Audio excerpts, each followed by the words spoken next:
अस्सलाम वालेकुम व्यूअर्स। आज आप लोगों को पता है कि कोविड चल रहा है, तो इसलिए आज क्लासेस ऑफलाइन नहीं हो रहे हैं। तो अब हमने स्टार्ट किया ऑनलाइन क्लासेस। तो ऑनलाइन क्लासेस को स्टार्ट करने से पहले हमने कुछ टॉपिक्स चूज किए हैं जिन टॉपिक्स पे हम काम करेंगे। तो आज जो हमारा टॉपिक है वो है related state government. State government कैसे होती है। तो इससे पहले कि मैं आगे जाऊं, तो इससे पहले आप इस बोर्ड का एक स्क्रीनशॉट लीजिए। ओके, आई होप कि आप लोग सब लोगों ने स्क्रीनशॉट तो ली होगी। अब हम जा रहे हैं स्टेट गवर्नमेंट पढ़ने के लिए।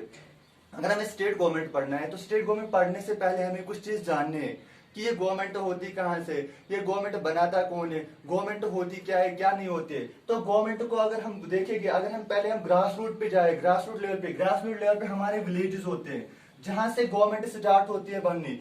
ग्रास रूट लेवल में हमारे क्या होते हैं, पंचायत सिस्टम होते हैं। पंचायत सिस्टम जैसे कि आपने रिसेंटली देखा हमारे जम्मू एंड कश्मीर में भी पंचायत सिस्टम हो गया।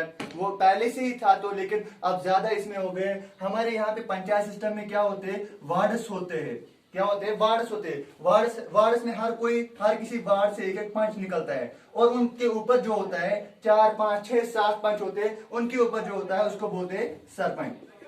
ये होते हैं गांव में। लेकिन इसके लिए क्या होता है, इसके लिए डायरेक्ट इलेक्शन होते हैं। इलेक्शन कैसे होते हैं, एक मतलब हमें राइट टू वोट दिया जाता है। जो भी हम में से 18 ईयर्स के होते हैं, सिटीजन होते हैं, उनको राइट टू वोट दिया जाता है। वो वोट डालते हैं और फिर क्या होता है कि हम उनमें से अपना पंच और सरपंच चुनते हैं। फिर हम जाते हैं ब्लॉक पे। ब्लॉक लेवल पे हमारे होते हैं म्युनिसिपैलिटीज। जैसे कि जहाँ पे सरपंच पंच होते हैं वहां पे म्युनिसिपैलिटीज होते हैं। उसके बाद डिस्ट्रिक्ट लेवल पे होता है डीडीसी। उसके बाद सिटी लेवल पे होता है म्युनिसिपल कॉर्पोरेशन। और अगर हम स्टेट पे, फिर उसके बाद आती है हमारी स्टेट, वहां पे होती है स्टेट गवर्नमेंट। और वैसी होती है हमारी एक वो गवर्नमेंट जिसको हम बोलते हैं सेंट्रल गवर्नमेंट। क्या बोलते हैं, सेंट्रल गवर्नमेंट कहां पे होती है, वो सेंटर में होती है। जैसे कि हमारी आज सेंट्रल गवर्नमेंट है एनडीए की, जिसमें भाजपा बीजेपी ज्यादा मतलब अक्सरियत में है। अगर हम देखें तो सेंट्रल गवर्नमेंट के अलावा हमारे जो मुल्क है इंडिया है, इसमें दो तरीके की हुकूमत होती है। एक है स्टेट गवर्नमेंट। क्या है, स्टेट गवर्नमेंट होती है स्टेट गवर्नमेंट में, और दूसरी होती है यूनियन टेरिटरीज। क्या होती है, यूनियन। अगर हम इंडिया की बात करें, जो स्टेट गवर्नमेंट है हमारे यहाँ कितनी स्टेट से, 28 स्टेट से। कितने, 28। अगर यूनियन टेरिटरीज की बात करें तो 28 स्टेट से और 7 यूनियन टेरिटरीज है। 28 क्यों, आपके बुक्स में तो लिखा होगा कि 29, लेकिन रिसेंटली आपने देखा है जो जम्मू एंड कश्मीर एक स्टेट थी, उसको क्या होगा, उसको बाइफरकेट किया गया, या उसकी जो नॉर्मल कल्चर वो चेंज हो गया और अब वो यूनियन टेरिटरी बन गई। और इससे क्या हो गया, जो हमारी अभी तक 7 यूनियन टेरिटरी, अब वो 9 यूनियन टेरिटरीज बन गए।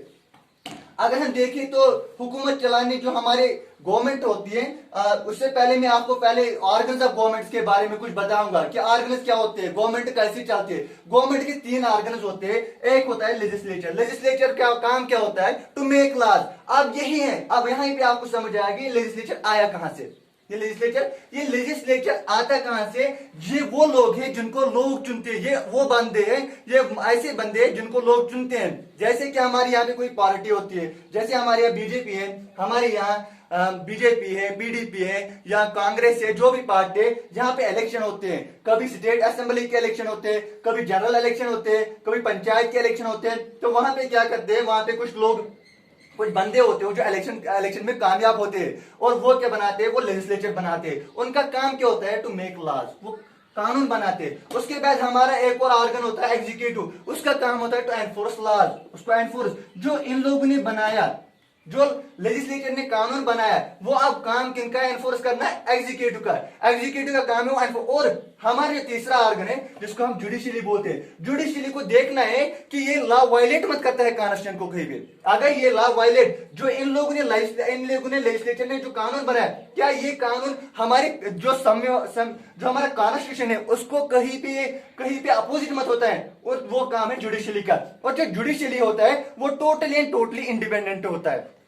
उसका मतलब इंडिया में जो जुडिशियली है वो इंडिपेंडेंट होता है। अगर हम जुडिशियली की बात करें तो उसके सबसे जो एपेक्स कोर्ट है उसको बोलते हैं सुप्रीम कोर्ट।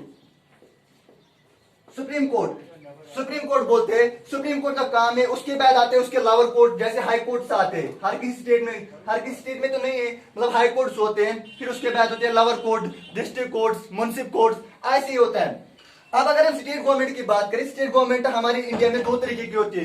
यहाँ होती है यूनिकैमरल मतलब होता है सिंगल। क्या होता है, सिंगल, जिसमें एक ही हाउस होता है। जैसे जिसको बोलते हैं हम लेजिस्लेटिव असेंबली। क्या बोलते हैं? Legislative assembly. और दूसरा होता है बाइकैमरल। बाइकैमरल का मतलब होता है जिसमें दो हाउसेज होते हैं, एक होता है लेजिस्लेटिव असेंबली और दूसरा होता है लेजिस्लेटिव काउंसिल। अगर हम देखें तो इंडिया में ज्यादातर स्टेट में ये नहीं है बाइकैमरल लेजिस्लेचर, तो कुछ स्टेट में जैसे महाराष्ट्र में है, कर्नाटक में है, बिहार में, यूपी में, जेएंडके में था लेकिन अब नहीं है, और आंध्र प्रदेश में है। और अब अगर हम बात करें ये लेजिस्लेटिव असेंबली क्या होती है, लेजिस्लेटिव असेंबली को एक और नाम बोला जाता है विधानसभा। क्या बोला जाता है? विधानसभा। विधानसभा मतलब अब जो इसके मेंबर्स है वो क्या होते हैं? वो डायरेक्टली इलेक्टेड होते हैं। क्या होते हैं? Directly elected. कैसे होते हैं? उनके लिए हम जो हमारा इलेक्शन कमीशन है, जो इंडियन इलेक्शन कमीशन है, वो क्या काम करता है? वो करता है काम, वो एक मतलब एक टाइम फिक्स करता है, टाइम टेबल फिक्स करता है कि इलेक्शन होने वाले इस स्टेट में। ऑनली हम देखते हैं कि हर किसी स्टेट में 5 साल के बाद इलेक्शन होता है। जेएंडके एक वाहिद स्टेट थी जिसमें 6 सालों के बाद इलेक्शन हुआ करता था, लेकिन अब जेएंडके एक यूनियन टेरिटरी है, जब से यूनियन टेरिटरी बनी है तब से यहाँ पे कभी इलेक्शन नहीं हुए। और अब रही बात लेजिस्लेटिव काउंसिल मेंबर्स की। ये लेजिस्लेटिव काउंसिल कौन है? इसका नाम है, दूसरा नाम विधान प्रसाद। और जो ये मेंबर्स है ये इलेक्टेड नहीं होते बेटा, ये होते हैं नॉमिनेटेड। क्या होते हैं? नॉमिनेटेड। मतलब इनको नॉमिनेट किया जाता है। जैसे ये इलेक्टेड है, ये नॉमिनेटेड है। क्या है? नॉमिनेटेड। सेम टू सेम ऐसे ही हमारे सेंटर में भी है। कहां पे? जो हमारा सेंट्रल गवर्नमेंट है वहां पे भी 2 हाउसेस है, एक को बोलते हैं राज्यसभा और उसका नाम है अपर हाउस, और दूसरा का नाम है लोकसभा जिसको बोलते हैं लोअर हाउस।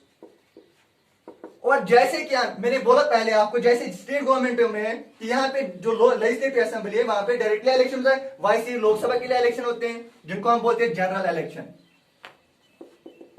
और राज्यसभा के लिए भी इलेक्शन नहीं होते, वो सब नॉमिनेटेड होते हैं, फ्रॉम स्टेट्स नॉमिनेटेड होते हैं। विद होप मुझे समझ आया कि आपको ये मतलब ये टॉपिक समझ आया होगा सब लोगों को। और अब मेरी यही गुजारिश है कि आप इस चैनल को सब्सक्राइब करें और जो ये बटन है इसको दबाइए ताकि आपको अपडेट्स मिलते रहे। Thank you.